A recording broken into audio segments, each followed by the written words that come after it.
Welcome back to Conversations. I'm Bill Crystal.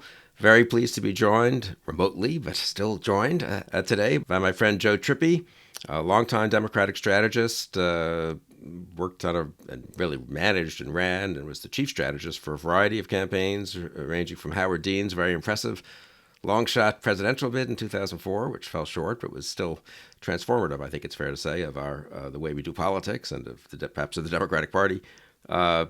To Jerry Brown's race in 2010 in California, Doug Jones last year in Alabama, a very impressive upset victory. So Joe's worked all around the country at every level of Democratic politics, and more importantly, has been on this conversation before. We had one in late March of 2019, and Joe predicted against the conventional wisdom that Joe Biden would be the Democratic nominee and beat back all these more fashionable challengers at the time. So welcome, Joe, and congratulations on being right. Great to be with you, Bill. And even a broke clock is right twice a day. But that was just something that I saw and still believe should have been clear to a lot of people. But conventional wisdom can just be really wrong sometimes. And it was this.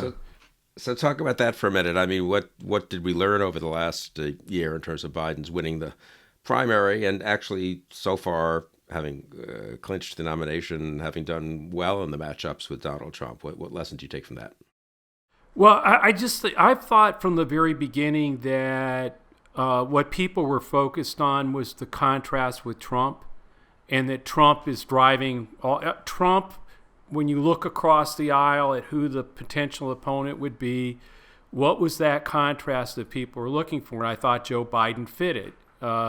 Somebody who knew how to make government work, had been in the Senate, and wasn't a bombastic attack dog, or it just sort of, he fit the opposite contrast view of Trump from the beginning. And I think a lot of that's what we're still seeing today. I mean, still the basement campaign versus Trump being Trump, and the unifier. I think this is chaos versus community. Trump's been chaos the entire way, and Biden was the candidate in the Democratic field from the very beginning that was community coming together, and some activists thought that was old-fashioned and blasé and boring, but I think that's what the American people, they saw that contrast. They've been moving in that direction, and I don't see that changing much between now and November. Yeah, I was struck. I remember talking to someone who was close to Bloomberg actually back in the summer when Bloomberg wasn't running, and then of course he changed his mind and did try to run. And I said, well, why aren't you guys going? There's room for a strong moderate, and Biden looks weak, it seemed at the time. Could fade easily. And he said, we've done a lot of polls and focus groups. The Bloomberg people did that a lot. And there's a kind of reservoir of affection for Biden and respect for his decency and humanity that people like us who are maybe more political pros and ideological types underrate the kind of human side of the affection for Biden, at least among Democrats, but also independents. Do you think that's part of it too? Oh, yeah, absolutely. That's what I'm saying. You have his decency and civility versus Trump's indecency and doesn't know civil bone in his body. So, I mean, that's what I'm saying. It's that contrast of decency, of civility, of sort of calm leadership versus bombastic, angry leadership. And that's what I'm saying. I think when other candidates attacked Biden in the in debates and things, that's why they got hurt over time, because they were sort of being that divisive thing that people don't want. At least the people who don't want Trump don't want that, right? So Biden, I just think is really kind of made for this moment. Whether it's enough to sustain him all the way to November, I think it is, but but he's going to be pummeled. We're already seeing that, but I think he'll survive that. So let's talk about the state of the race. I mean, it's just after July 4th, what we're speaking on July 8th, and it's always one of the markers. Then there's the kind of Labor Day post-convention marker, and then the final sprint. So, I mean, Biden's up, what do you think, 8 points maybe nationally, even 10? I mean, it looks like a pretty healthy lead. Just to put it in context, Hillary Clinton won by, 2.5 points in Yeah. 2016. So that's a pretty big change and enough to overcome electoral college issues, I should think. But is that real? What do you? It's gone up from about 6 points 2-3 months ago. To what do you ascribe that, and where do you think things might go over the next? Let's divide our discussion maybe in the summer and then the fall. What do you expect over the next couple of months? Well, I mean, look, I think what's happened is pretty clear. There wasn't a whole lot of votes for Trump to lose here from where he was, unless it's coming from some of his base older whites. And I think that's coronavirus and sort of the notion that seniors are expendable somehow, or I mean, I just think there's a lot of reasons he's losing ground, with even more ground. We were already seeing him lose ground with GOP suburban women, but I think he's losing more ground there. The place I didn't expect to see him lose ground was with older voters, but he is, and that's really a problem for him. That's a key part of his base. So I think all that's real, but the bigger factor, and the one I'd be worried about from the Biden perspective, is Biden, unlike Hillary, the group that doesn't like either one of them is voting for Biden. In 2016, there were people who didn't like Hillary, didn't like Trump, but basically voted, and decided that they were voting for Trump. I mean, if given, I don't like her and I don't like Trump, I'm voting for Trump. Right now, there's a pretty big... And that was a pretty non-trivial part of the election, right? Since they were both so unpopular, it was that overlap. Yeah. Decisive, presumably. Yeah, and I think the split in that overlap was decisive. Right. And I think it will be decisive this time. And so what's good, what you see different this time, is that there are lots of people who don't like Trump and don't like Biden, but right now, overwhelmingly, that group, I think it's in the 60% level, is voting for Biden when they have to make that choice. That's the area where I think Trump goes to work, right? I mean, if you already don't like Joe, you don't like Trump either, but you already don't like Joe. Those are people you might be able, if you get more damaging information, somehow drive them back, either to hopefully to come back to you. I mean, that's where if I'm from the Trump side, that's one of the things that I worry about as a Biden supporter. But like I said, I mean, I'd much rather be where Biden is right now with those people. And I'm not sure. Biden, just as you pointed out, I mean, the people tend to, even if you don't like him, you're not afraid of him. He's not a guy that like Hillary was, where you really felt that something could go, that she was against you. Biden doesn't exude that kind of feeling with with voters that don't like Democrats. He just doesn't embody that. So I think it's going to be very tough for Trump to win those voters back. But those are the voters. I mean, they're a big piece, and particularly in these electoral states where it's going to matter. That's going to be, I mean, I think he's got two strategies. One, obviously, get his base out. I mean, he will just keep pounding that drum. And can he demolish, pound Biden down with those voters that don't like either one of them, and somehow get some of them to come back? That's where I think they've got to go. Yeah, and I think the voters who don't like Biden, it's not like with Hillary, they hadn't spent decades being like outraged about the Democrat, but they have disagreements with him on pretty important issues, and they have doubts about his age, supposedly. Which of the attacks on as a sort of someone who's obviously for Biden and is talks with the Biden campaign, I mean, don't reveal anything that the Biden campaign might say, but you've seen a lot of data, I'm sure, polls and focus groups.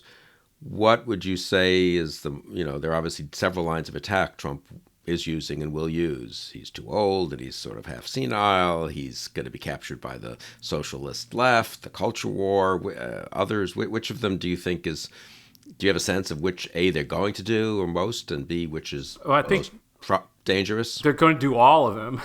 Right. They're going to do them all. I don't know, because I think, first of all, I think the Biden campaign has done a good job of coming back on Trump on the sort of the mental and the angle that he's lost a step. I think it was really smart of Biden to go out and say, I'll go up against him on that any day of the week, and I think a lot of voters would not necessarily give the president the winning numbers on that front. So I think a lot of these things are Biden is really going to be tough for them to change people's view of him. Just by the way, it's really going to be tough for the Biden campaign to change anybody's view about Trump. I mean, this is a really interesting election because they're both so well known and sort of defined. Uncle Joe, it's only if your view of him is Uncle Joe, he's lost a step. You've already made that decision point, whether that bothers you enough. His gaffes, does that bother you or not? I mean, we're just gonna see more for sure, but I'm not sure, and particularly again against the contrast with Trump. So would I rather have a decent, civil president who understands that he needs to have people who know something about coronavirus or foreign policy or China or Russia or the economy around him, who, he's Uncle Joe, all those things, versus the chaos, division of Trump, but boy, I like the way he disrupts. I mean, that's what I'm saying. I think that's all sort of known, and I'm not sure how that changes, no matter what Trump's attacks are. Now, the problem is we're down at the margins in some of these states. If it's a 10-point lead in the popular vote, that's like 400 electoral votes in the electoral college. I'm not counting those chickens. But if you really look at places where it's going to be 2 or 3 points, it can be, can the Trump campaign get some of those people who don't like them both to come back? Will an attack with women on a specific issue? I think we're down to that kind of a campaign where, they'll be pounding away on television, but I think this is going to be literally, from a data analytic point of view, where there's specific, in Michigan or wherever, are there specific groups with specific arguments that can move people away. But again, I just think it's so, look at what happened in the primary. The Biden campaign doesn't know anything about digital campaigning or data analytics.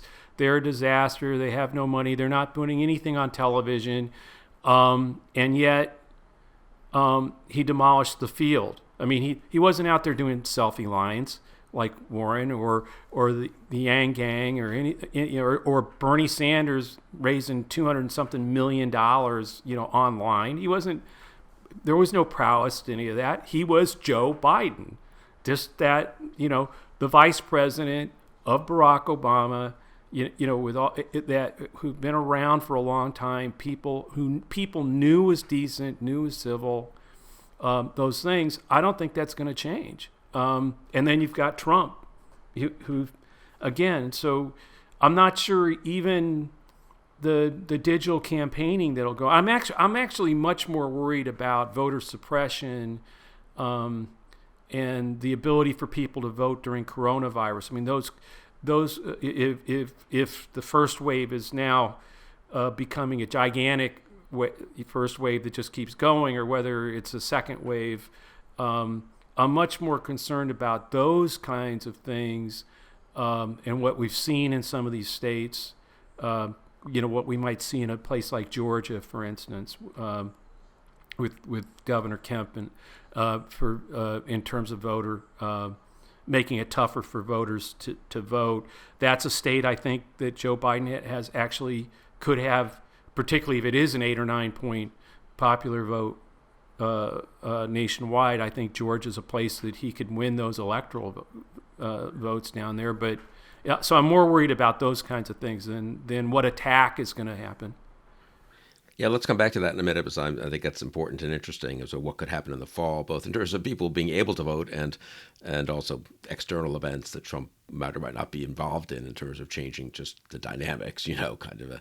But on the sort of immediate question, I mean, what I point out to some of my friends who also want Trump to lose is, as I do, is that it went from 6 to 10, let's just say, or 5 maybe to 10 in the last 2-3 months. It could go back to 5 presumably in the next 2 or 3 months. I mean, and then it gets close enough that you get into a actual competitive race, and advantages, I suppose, like digital campaigning and stuff make a little more difference, or just a bad break or two, the Comey type situation. So I guess, I mean, I come back though to what is, apart from just, I guess they can just, I mean, hope that Biden stumbles over the next 2 months. They can keep doing these culture war attacks. They can just find any issue they can, I suppose, to go after him on. But it doesn't feel like it's working particularly well. Do you think? I mean, I guess it feels to me like the Biden campaign's not getting quite enough credit, actually, for being pretty shrewd and careful in avoiding some of the landmines. I mean, a lot of success in life is avoiding traps, not just being brilliant, right? I mean, well, yeah, and also I think, look, the current environment is fine for Biden. He didn't live off massive rallies in the primary at any point in his career. The people who did were Bernie Sanders and Donald Trump, right? I mean, so he's much better with a speech with a teleprompter. I mean, he's also, I think, very good in a press situation where they're just asking questions. That is a situation where he will undoubtedly have another gaffe. There's probably several between now and November if they put him in those situations. But I still think he actually comes off very authentic in them, even when which is why I think people sort of look past the gaffes. So and then you still have the fact that, okay, so it does the things start to close up, and then Trump does something Trumpy again, right? I mean, that's going to happen every 3 days or every day, maybe 4 times in a day. So again, I just sort of I know it's not that I think there's a win that's baked in. It's just that I think the dynamic is the ability to actually move a lot of people. I don't think is there in this election. Like the place you don't come from this in a like, oh, gosh, I've just, I've looked at numbers and this is what I see. I've lived that, and we've talked about this before, in the governor's race in California in 2010 with Jerry Brown. People after 8 years of Arnold Schwarzenegger, and this isn't fair to Arnold because he's not Donald Trump. So I don't, right. I always, every time I talk like this, but after 8 years of sort of the celebrity governor, all people wanted was just somebody who could turn the lights on in the State House and make government and make it work, because it had been this chaotic celebrity governorship. And that's why early on in March, when we talked in 2019, there was just something about the setup with Trump and Joe Biden that made me think, you know what, I've seen this before. And people in the focus groups, you'd say, but what about Governor Moonbeam? As they kept saying, Jerry Brown. No. But he knows how to turn the lights on. He knows how government works. He knows how to work in the legislature. So I just think the more we see this this thing move forward, that's what I still see that dynamic happening. And the guy who would have to break that mode would be Trump. And I just don't see. That's where and the other thing that was going on was there was a ton of Arnold fatigue that you could see. I mean, people were just sick and tired of this. They saw it's an act, and they may have even liked him, but it was an act, and they had sort of figured that out. And I think that Trump got there in 3 years. It took Arnold 8. Even Obama at the end of 8 years was starting to get some of that fatigue in his own party. Did he really do enough? Those kinds of things. But I've never seen this, and I think that fatigue has really deepened with Republican women, particularly suburban Republican women, business Republicans. I'm starting to see, that some real concern and fatigue with him. So I think I don't see people becoming less fatigued between now and November. I'll put it right. I mean, I'm involved in this, Republican voters against Trump, trying to find Republicans who voted either for Trump in 2016 or maybe sat it out, or a few of them voted for Clinton already, but who are willing to come out and do videos saying they're not going to vote for Trump this time. And we've done a lot of focus groups and so forth. And it very much fits with what you're saying. The women, especially, not to overgeneralize on gender, but dislike the divisiveness, I'd say, and that Trump will give it up. So while on one hand, some of these attacks might individually, you might almost say, land a blow or two on, the Democrats aren't willing to step up and defend statues of George Washington or Christopher Columbus or something. The general sense that he's just stirring the pot, people are just tired of that, and they do think it's bad for the country in terms of race relations and so forth. The men, I would say, again, to overgeneralize, are a little less upset about the divisiveness, but for them, it's sort of the chaos. It's like, well, you can't just run a country this way. And it's one thing to shake things up a little bit. It's like coming into a business and, a new CEO, it's not going so well. You got to fire some people and make some changes, but you can't have this for 8 years of just total chaotic management. And I do think the combination of divisiveness and chaos probably, tell me if you think I'm wrong, but it blunts some of what might otherwise be somewhat effective Trump attacks on law and order or the cultural left and so forth. No, that's exactly right. That's why I think it's, if this position is chaos versus community, in fact, that's where I would go. I think Biden's sort of doing that, but almost I'd be more emphatic about it. This is chaos versus community. You decide, America. It's your call. That's good. You should do campaigns sometime. You're good at these slogans and stuff. No, but that's what I would go straight there and make that case. And I think, but this gets back to the whole primary thing. If you think about it that way, then a sort of stand your ground Democrat like Bernie, I'm not talking about the policy or anything. I'm talking about just sort of that would make some of those women think, well, if it's going to be that chaos versus my guy's chaos, I'll stick with my guy's chaos, or that division versus my guy's division, I'll stick with my guy, right? So that's why I keep thinking Biden it keeps coming back to Biden, no matter what's sort of going on. He is that civil, decent. It's like you said, Bill. I don't like the fact that the Democrats aren't standing up to people about George Washington statues, but they look across and the president is stoking the division, and then you look across, and when you look across at Joe Biden, he's not that guy. He'll go to the White House. He knows how to turn the lights on. He'll be decent and civil, and he'll bring in people who know what they're doing. And if it's chaos versus community, I'm going with Joe. And so I think that's sort of what has driven him that's why he's been so strong. That's why he's up 10 points. I don't think it's a whole lot.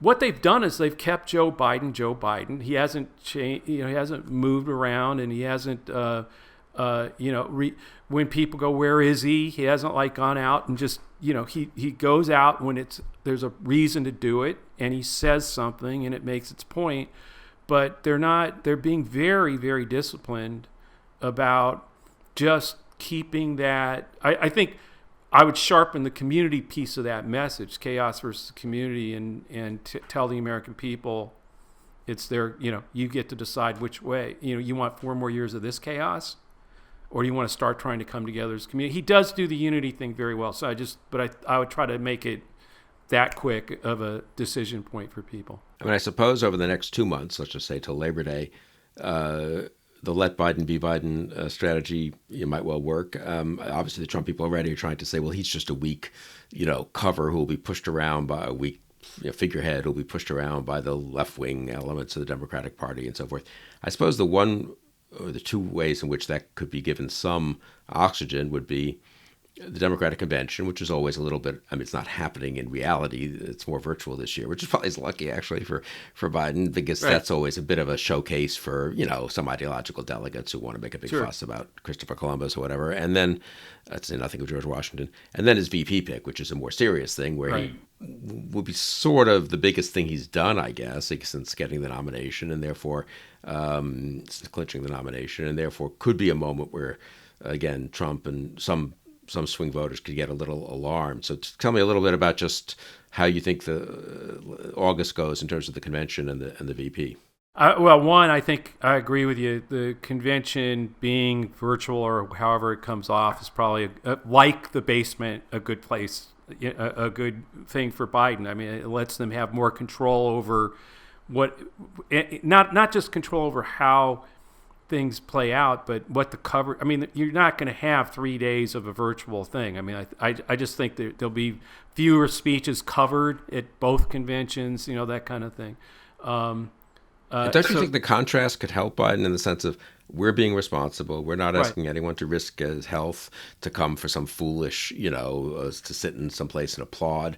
My ego doesn't require it. And whereas Trump could face a pretty chaotic Jacksonville situation, it seems to be trying to have a non-virtual convention in a city where the pandemic, unfortunately, is not getting better. Yeah, no, absolutely. That's again, it's that contrast that I think it so far at every turn keeps benefiting Biden to Trump's detriment, and that's the part I'm not sure how I see that changing. And the conventions could actually continue to make that case for the very reason that you point out. On the VP, I agree that's going to be a key moment, a key decision. I think it's always, we kind of always overblow how big a decision it is, and I'm sure that they are vetting the daylights out of everybody, and I'm sure they are focus grouping and polling and looking at the 6 key battleground states and doing tons of that stuff to make sure, they're going to do all of that, which makes me feel like I have no idea who they'll pick then of the people that they've been floating. The pick I think would be interesting, and it would and might initially get a kind of what reaction, but could make tremendous sense, particularly if you are doing chaos versus community, would be Keisha Bottoms, the mayor of Atlanta, and so that's sort of my long shot for who he might pick. And the reason I say that is, look, if you look at coronavirus, if you look at the racial tensions and police abuse and all these things that have percolated up to the fore in the last few months, 6 months, 4 months, absolutely last 2 months, who's had to deal with those problems? It's the mayors, the county officials. The people there, who are going to have to decide, what are we doing about police departments and race relations? What are we doing about how we're going to do contact tracing, all these things that have to happen at the local level. And I think Biden's saying, look, it's we've got to be close to, I want somebody in the White House with me who understands the problems that are happening locally in our counties and dealing and helping local officials deal with this, getting us out of the coronavirus, getting us our economy going again, figuring out what we need to do to reform our police departments. This is no more chaos. It's community, and we're going to the federal government has to help local communities. I want somebody with me. Now, I actually think that, and she's very good. I've been very impressed with her. Tons of problems. Can a mayor of Atlanta step into the presidency in the event? But I think, that's the kind of experience. She's got the experience I want with me. Would be an interesting pick, and then you've got Susan Rice, all the other people that we talk about, and they're just sort of getting down to it's down to these two. I don't know if it's really down to two, and if I was looking for something that would both excite I think the Democratic base, but be a logical way to reach out to some of these women and others out there about community, bringing people together, she might be a pick that would get. So yeah, a lot of pundits would scratch their heads, but I think the other problem is the Biden bottoms ticket. I'm not sure that's. They have to figure. They have to. They can overcome. Maybe they can overcome that. Now, I was struck. I was talking to someone who sort of is in touch with the Biden world and the inner part of Biden world. Biden world is it's a huge world because he's been around forever, so everyone knows him. Of course, yeah. It's a tiny world, and that he's always been a guy who depended a lot on a very few key yes. aides, good ones, I think, but still, So who knows really? And this person said to me, this was just last night actually, that for some reason Governor Whitmer of Michigan has sort of dropped out of the public talk, but precisely for the reasons you mentioned actually, that if Biden thinks, we're talking about governance, we're talking about things that are close to home for people, whether it's reopening businesses and restaurants or reopening schools, we should maybe talk about that for a minute. If one of these people can be credibly said to have done a better than average job and have been a good contrast to Trump in the way he or she, I guess it's she in these cases, handled these things either as mayor or governor, that there's a real case there. I mean, Democrats, a friend of mine pointed out, have always picked a senator, except for, since 1940 as the VP, except for Ferraro and Ferraro, who was the congresswoman, obviously, in 84. So they always, they're kind of a nationally focused party. Biden probably thinks that the appropriate vice president should be a senator, right. Since he was, but which pushes you more towards Kamala Harris or Tammy Duckworth or something, I suppose. But I do wonder if they'll convince themselves that and I don't think it would be foolish necessarily, that the kind of governance side of it is a better selling point and maybe actually important for their administration as well. Yeah, I do. I think I understand the focus on Tammy Duckworth. I do think that would be if you're going to do the Senate route thing, she'd be a very good solid pick. But I do think that there is. That they're going to have the governance thing is going to really matter. I mean, I think that's why that's part of that whole contrast with Trump. And I think a governor or a mayor, somebody who has actually handled this and some of these issues and done well with them, that's why I think Keisha Bottoms has for the most part. And she has been a strong contrast with Trump, I think, on it. If someone like that would be that's my long shot pick because of what you're right. I think within Biden himself, he's probably got that perspective of I need to pick I was a senator when I was picking, that kind of thing. On the other hand, I have heard him talk quite a bit about Obama picked him because Obama wanted somebody who understood new foreign leaders and understood the Senate, the government in Washington a little bit better because Obama hadn't been there that long. And Biden says, look, I've got that covered. I mean, I've seen him lately in the last couple, which has made me start to think, well, wait a minute, he's not talking about, I've got that covered Tammy Duckworth. I mean, that doesn't, that's what so maybe they're looking at somebody out from outside Washington, which I actually think would be a smart thing for them to do. They have the people around him. Yeah, it's a small group, but like I've known some of them, from the 80s. I mean, when I was working for Mondale, some of them were working for Mondale. 88. Yeah, I was working for Dick Gephardt or even Gary Hart that year, but they were working for Joe Biden, and we'd see each other. We're always have been. And over the years shown up in other campaigns together. But they're very smart, very good, solid group of people. You do worry a little bit about sort of that, when you get that small and that connected with each other, can you see over outside the group?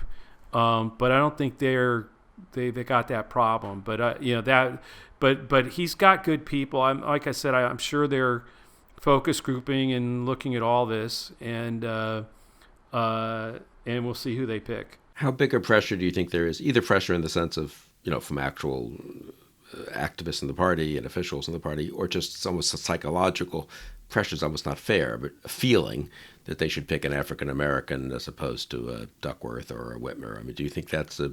I was struck in that New York Times poll a week or two ago that the African American voters didn't seem to care much, but that doesn't mean that other people don't care, or that some of them don't care a lot, or whatever. So I'm just curious, how big a factor do you think that'll be? I don't think they'll fall to that kind of pressure. I mean, if he picks Keisha Bottoms, it's going to be because they've decided to do this governance, local, national thing. If they pick Tammy Duckworth, it'll be because he felt he needed another Senate. I don't think. I think the one thing that they've done a remarkable job. I would point you again to the primaries. They never caved to any of the activist stuff that was out there. We need somebody who's going to really excite young people. All the demands that the activist left was making of our candidates. Plenty of them went there. Plenty of those candidates went immediately to those. I'm talking very early. Biden could have done that too. He didn't do it. He just stayed. And so I think, look, he's going to listen, but I don't think, and the group around him, no way. That's not this. They won't. They will do what they think is the right. I mean, for him, I don't mean, but if they're looking at key states and there's somebody who stands out, it wouldn't matter. They'll that's who they're going to pick. I just don't see them caving. They showed no signs of that at all. Yeah, that's interesting. I mean, it would be ironic but interesting but I wondered about this. His experience in the primaries and coming back to beat Sanders and Elizabeth Warren not really making it even to the finals quite, and so forth. The younger people being exciting for a while but fading.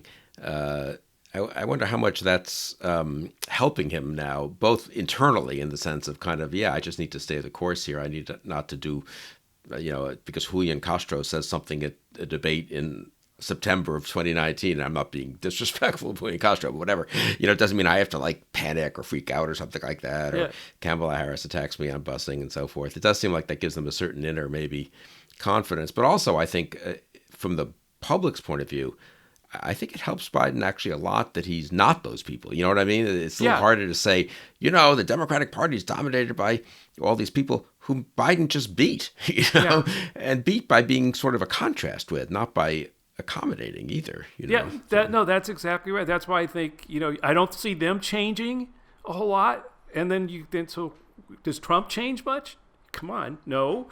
So this is where we keep getting back. I just keep circling back to yes, is there some outside thing that happens?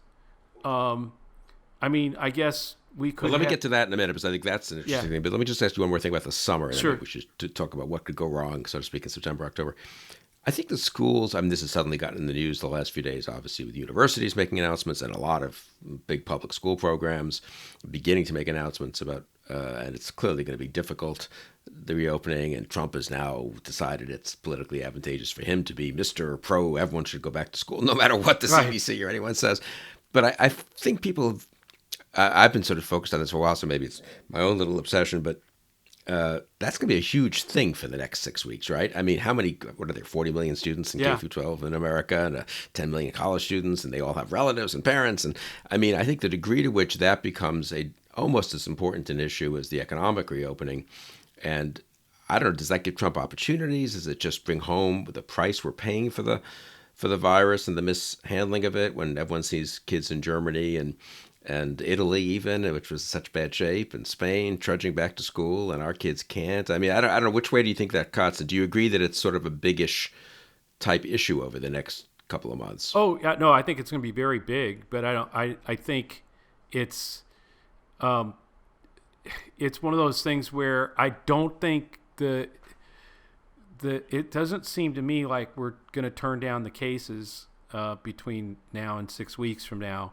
And I think there'll be as many people fearful about the reopening of school. I mean, yeah, we all want our kids back to school. So I think it's the urge of that versus are we going to make it worse? And I think it's kind of the problem for Trump is he so mishandled so many pieces of this that I don't think he's got a whole lot of credibility with people about, oh yeah, we'll handle this really well, right? So I look, maybe it'll work out great and there'll be really good guidelines and millions of kids will go back to school or not under guidelines that the CDC put out and it'll all work well.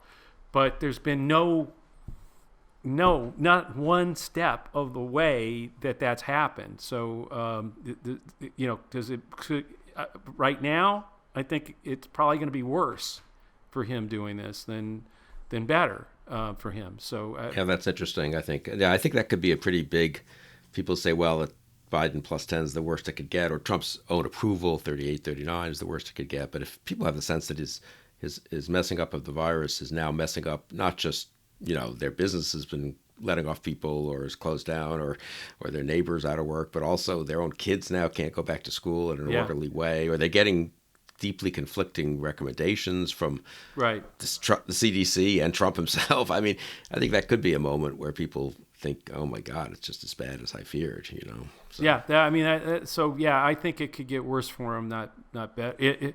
Again, mostly because there's so far not one step has happened where it didn't get worse. I mean, for him, and this one is in a lot of ways more dangerous. I think because as you point out, it's now the children of America that you mishandle the reopening. Now you mishandle the reopening of our school, and what the ramifications of that may be, or our kids can't go back to school. I mean, either way, I think it's a real problem, and I think government should have the capacity to handle this, to have real guidelines, to have real policies. And so, look, we will want our kids to go back to school. I want it to happen safely. But that's what I'm saying. If you ask those women, do you really trust that Trump and his administration has the capacity to do that? I think most of those women would shake their heads no, that they wouldn't trust, not with what they've seen. That doesn't mean they handle it, and that's the moment where things start to change. I'm just saying, but I don't know. I just don't see that happening, Okay, so it's Labor Day. They've come out of the two conventions. Let's assume it's still, the race is kind of where it is now. You're talking to the Biden campaign. I guess there are a couple of things to focus on. You've got the next 2 months. The debates, I guess, are the most public-facing likely thing that's, I guess, going to happen. Will it happen? You can talk about that. And then there's the question of if you're the Biden campaign, you're probably thinking a little bit, gee, Hillary Clinton was ahead at this point, and what went wrong? So what lessons do I learn from that? And then maybe finally, how do we actually get the people to vote who say they want to vote for me, but maybe they're making it difficult in some states and so forth. But let's do the first. I mean, debates, is that as big a deal as people say? Is that the key thing to look for, or maybe not actually in this last 2 months? Well, I mean, we'll see. I mean, I think Biden said he'll do 3. So we're definitely going to have them. I mean, there's no way Trump won't want to have the ratings or whatever. But, so and he'll be behind, presumably, so he'll want the chance to trip Biden up, right? Yeah. And likelihood is Biden will stumble in one of them, if not all 3. I mean, it's just, but so will Trump. I mean, Trump's going to say something outrageous in all 3 of them. So, again, it's that contrast. Biden, if he's just Biden, with civil, decent, doesn't take the bait and viciously punch back, with anger. If it's 2 angry men going at it, that serves the president. That's what I'm saying. So I think it's basically the debates are just if Joe Biden can keep his demeanor and his calm and his decency while Trump screams, flails, and tries to deliver body blow after body blow, I think that, again, that same contrast may actually benefit Biden, even if at the end of it all the talking heads are saying, can you believe the splatter of what Trump did to Joe Biden? So the debates don't really worry me that much. They're always a potential problem, so you can't discount them. But on the other hand, I can't really recall a presidential debate. The Reagan-Mondale debates were big deals in terms of how votes moved right after them, but essentially they went back to where they were, at some point. And also that's a different time. And I would say, the debates occasionally reassured people that they were okay with what they wanted to do anyway. So I would say 80, I remember as a young assistant professor and sort of excitedly for Reagan against Carter, and it was a close race. People forget that, and at least it was thought to be, and I think it really was probably a pretty close race. And the debates got all messed up because they weren't as well established a tradition at that point, and then there was the question of whether Anderson would be in them. So they ended up being one debate, I think 8 days before the election, the Monday night before 8 days before election day, which is kind of amazing when you think about it. And Reagan did fine. He did well, I would even say. Did quite well. And Carter had some silly stuff, attacking Reagan, invoking his daughter and stuff. And the race just fell apart for Carter, and Reagan ended up winning by 9. Partly was, I think, a lot of people who wanted to get rid of Carter were reassured that Reagan was not a lunatic who was going to blow up the world. I don't think there's that fear even with Biden, but I guess maybe the comparison with Biden is a lot of people who want to get rid of Trump would be reassured that Biden is a capable person. He's not senile. He's not, going to be captured by AOC 2 months into his presidency and stuff. So I think it is a reassurance thing for Biden, not a clobber him over the head thing. Right. That's exactly right. If they look, it's again, I keep thinking about that Republican suburban woman. If she looks across the debate stage, if it's two angry guys going at it, that actually helps Trump. Because or the AOC capture or whatever. If it's Joe Biden, the civil, decent guy who understands government and what needs to happen here, and the need to have experts and people who know what they're doing, I think that's going to be really reassuring to people. Even if there's a gaffe or he, doesn't quite remember something or misstates something, I just don't think that's, again, the comparison between he misstates something versus a guy who purposely states even worse things. That's sort of the contrast. So I'm not worried that much about that. My biggest concern is the third one. So talk about that. Yeah, I still think that we've seen already in a number of these states some really kind of, bizarre apparatuses set up for how to vote and where it's clearly set to try to stop and suppress voting. I think. I think Georgia's a good example of that.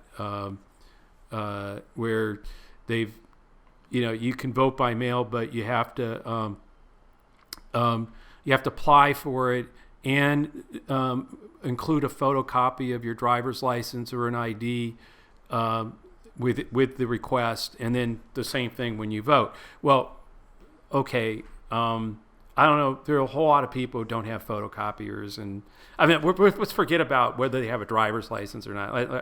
I got that, but it's clear there are a lot of people who don't have a photocopier in their house. They may have a phone. But where are they going to print it? I'm just saying that it hasn't been well thought. Either it's deviously thought out. Or it hasn't been thought out at all, and a lot of people are going to have trouble voting. And when you start to look at places like that, won't be the case necessarily in Michigan, but in Georgia, it could be. Arizona. There are states where as a Democrat, I would be more worried about the mechanisms that might be applied. Now we saw in Wisconsin where that kind of backfired on the Republican Party, but it's still a problem that I think I'd be really concerned about. In places like Florida would be a something I'd really be worried about in terms of voter suppression, or just sort of not. The other one was I can't remember.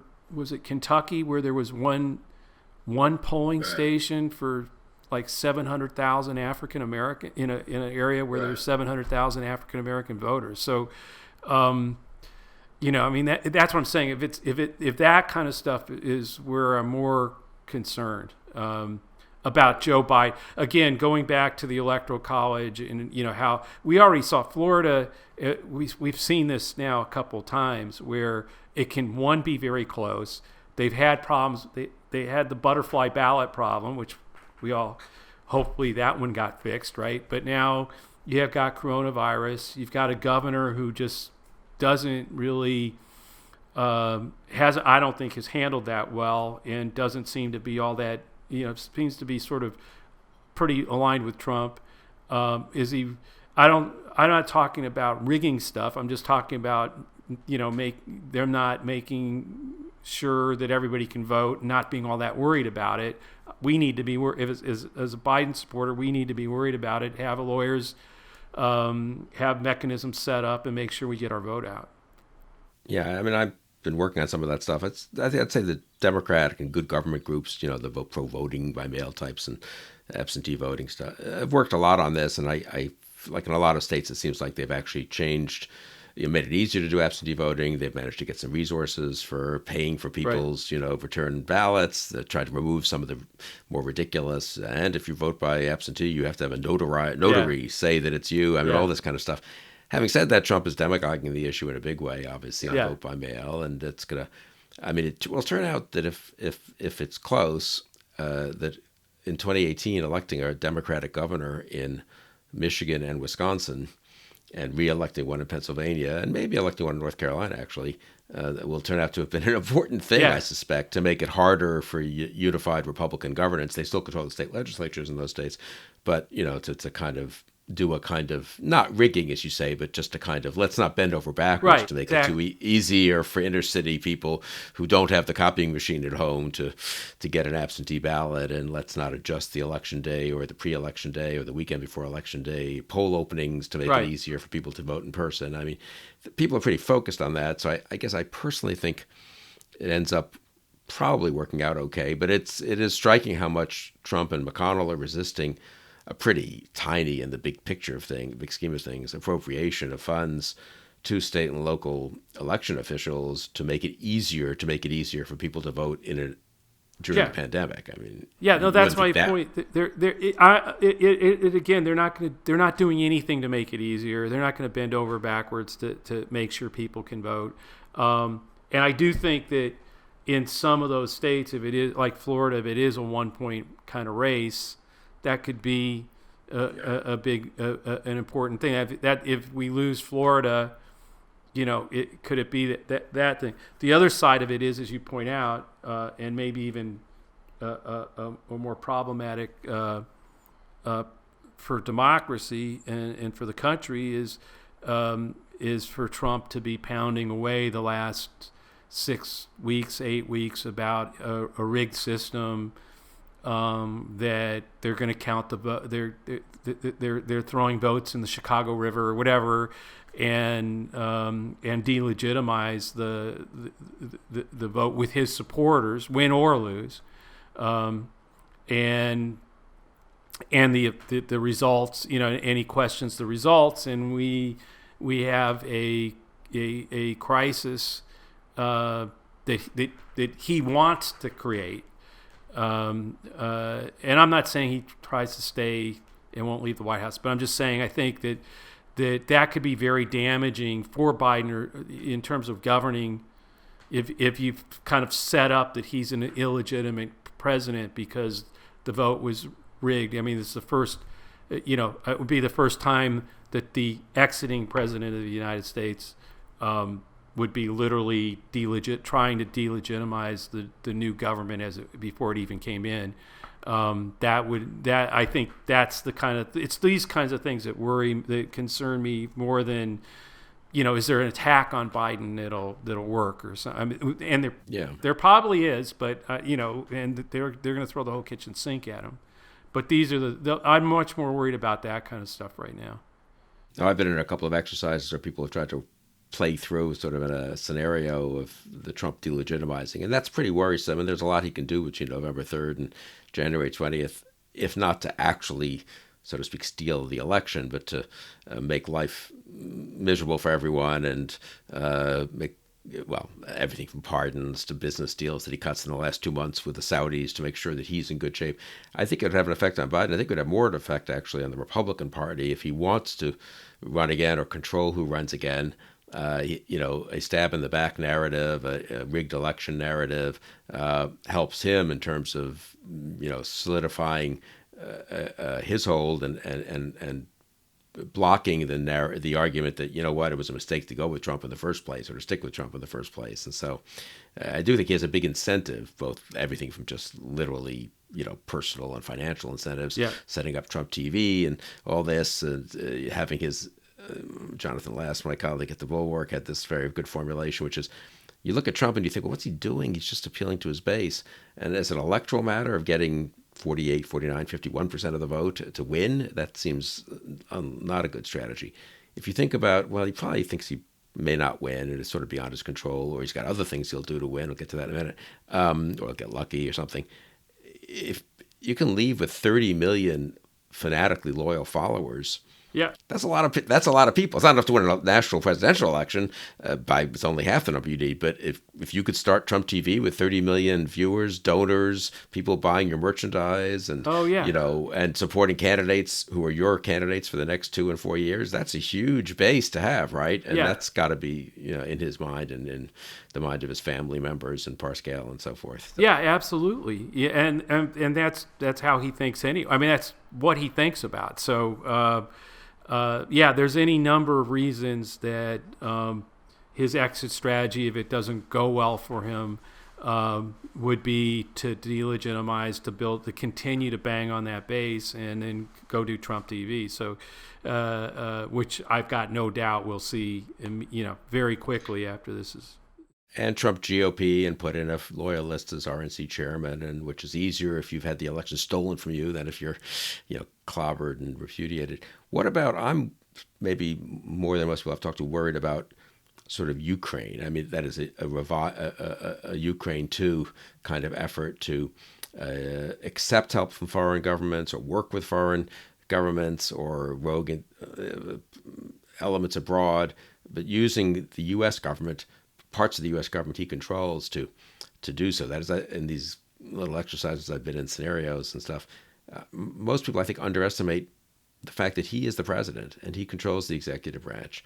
And the reason Ukraine didn't work is that a lot of people were still there who didn't let it work, really, whether it's Taylor or Yovanovitch or Fiona Hill or John Bolton, actually, or the whistleblower whose whistleblowing eventually got to Congress. None of those people is there anymore, right? And you've got a loyalist in as director of national intelligence, and you've got Boris AG, and I'm a little worried that we'll see at a scale that we've never seen. I mean, of course, Nixon tried to do stuff, and others have used the government as incumbents to help themselves a little bit. But I'm worried that we'll see on a scale that we've never seen in September and October the real weaponization of the elements of government for his reelection campaign, perhaps in collusion with foreign leaders, or either tacit or explicit collusion with foreign leaders who want to help him.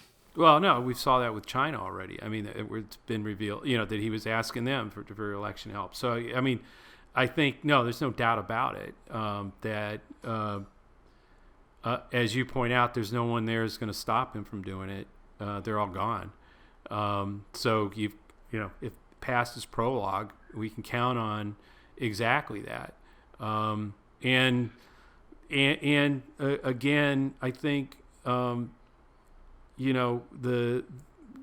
with it's not just the using the government for his own reelection But I also think, though we've already seen the capacity to create division with Americans and sort of fake them into believing that another group of Americans is attacking them online and backwards and forwards, and it happened in 2016. I think we're also going to see that in totally amplified beyond what we've ever seen before. And whether it's from the outside or inside, won't really matter. It's going to happen, and I don't think most Americans on either side are grasping where a lot of that's coming from and what and why we're so angry with each other, and so and I'm not sure Biden can do a whole lot about that, but it's going to come. Yeah, no, I want to ask you what he could do before we close with this, because, on the one hand, there's the Fox News social media, let's say, disinformation problem, which we've seen before and see constantly, really.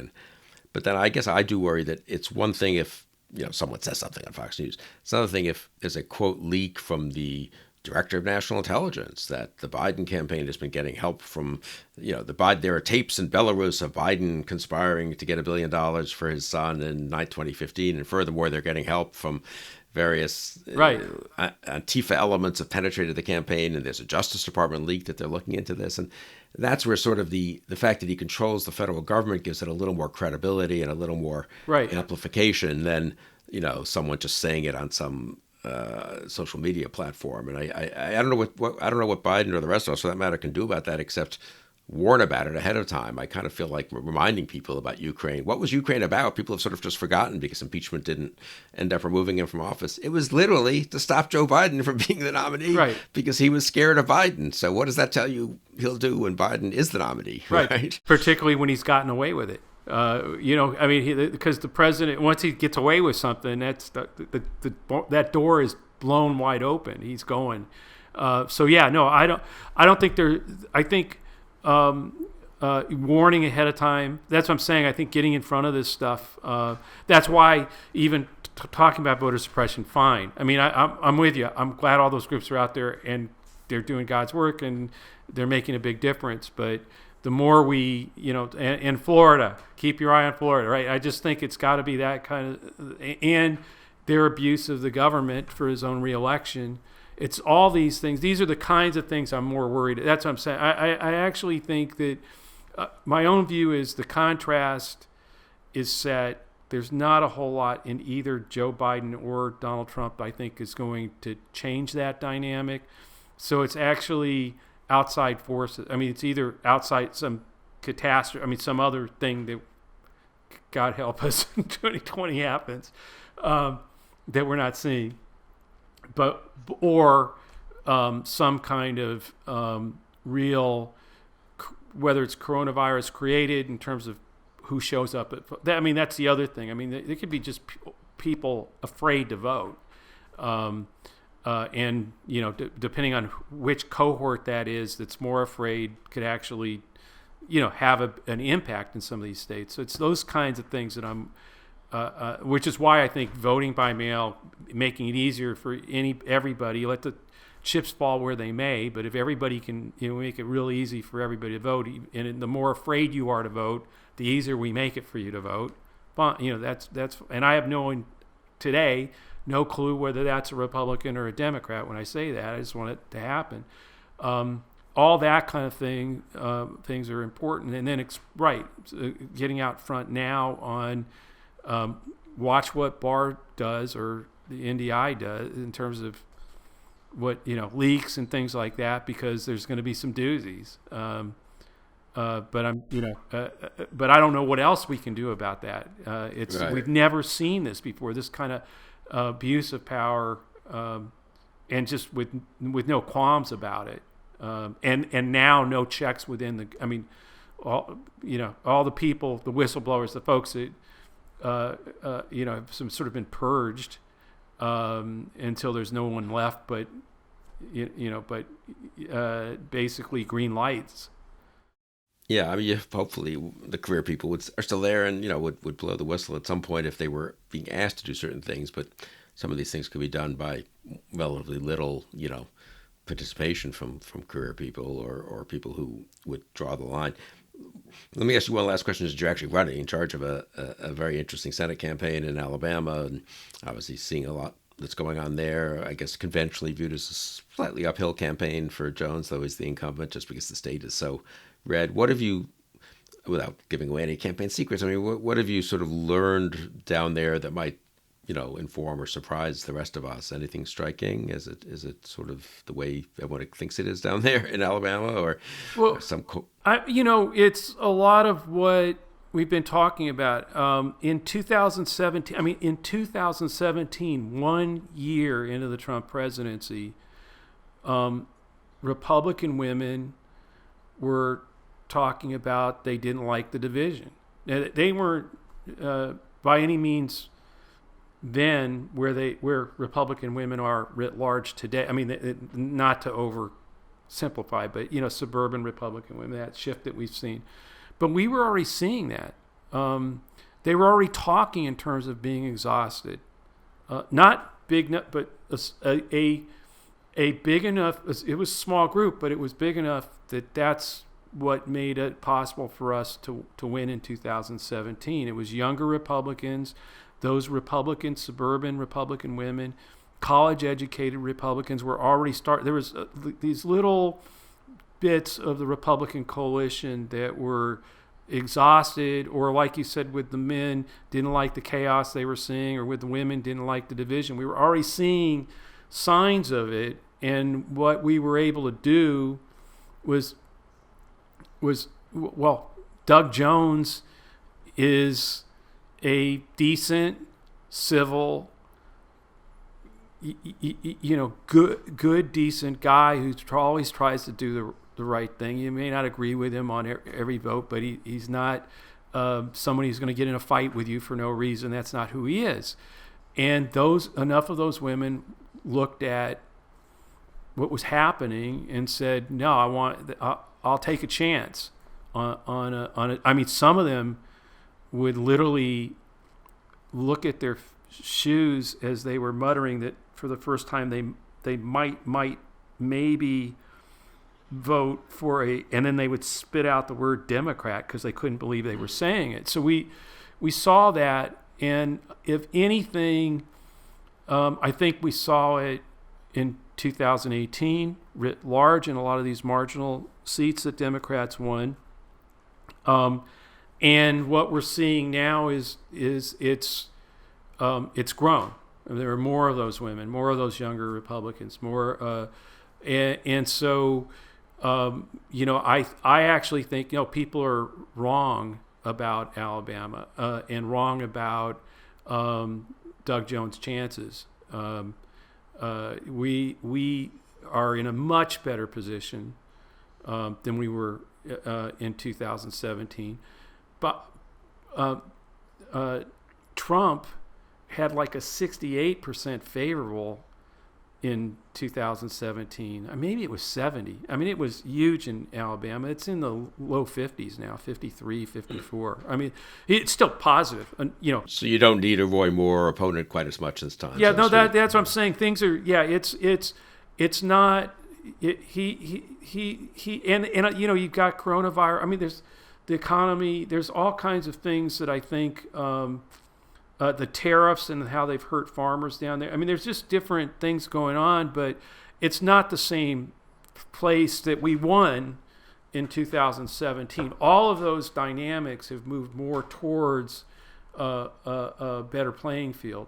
And if anything, you've got the one thing that I don't think people are focused on, but Doug Jones passed 17 bipartisan bills that he co-led with Ted Cruz, Lamar Alexander, Cotton. I mean, all signed by Donald Trump. Donald Trump signed all 17 of them into law. And some of them were things that Sessions had tried to do when he was the senator for 3 terms and didn't get passed, and Doug Jones did it in 3 years. So that record of coming together, working across party lines, chaos community. So that's the. By the way, I should point out that the notion of chaos versus community comes from Martin Luther King's book, Where Do We Go From Here? Chaos or Community, 1967. And heartily, it's reading that thing is really amazing, because it's where it's the same question today, so many years later, but I think that's where the country is, and I think that in Alabama people are choosing community, and I think the nation's going to do that. Yeah, that's so interesting. Well, if Joe Biden in his acceptance speech, maybe it's just virtual acceptance speech at the Democratic convention, quotes Martin Luther King from 1967 on chaos and community, we'll know that he's been watching this conversation and listening to you, as he should. So, but this has been very enlightening for me and for our viewers, and we'll have to revisit, regroup, obviously, to see what's happened. I'm sure we'll be surprised by some stuff over the next 4 months. And anyway, Joe Trippi, thank you very much for joining me again. No, anytime. I really enjoy them. Oh, great. And thank you all for joining us on Conversations.